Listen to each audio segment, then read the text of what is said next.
అన్నీ మిక్సీ పట్టి ఫ్రిడ్జ్లో పెట్టిన. ఫ్రిడ్జ్లో పెడితే ఎట్లా అయింది చూడండి. ఇదంతా ఇప్పుడు కొబ్బరి నూనె అవుతుంది. మొత్తం ఇలా వేసుకొని కాగబెట్టుకోవాలి.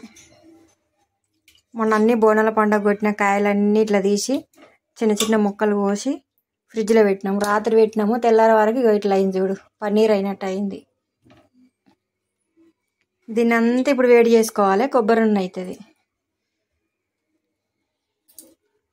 నూనె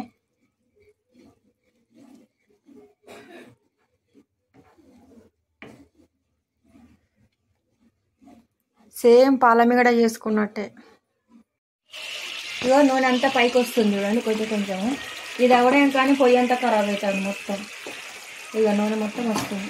ఏంటి ఇదంతా నూనె అదంతా చిరుతాను మొత్తం.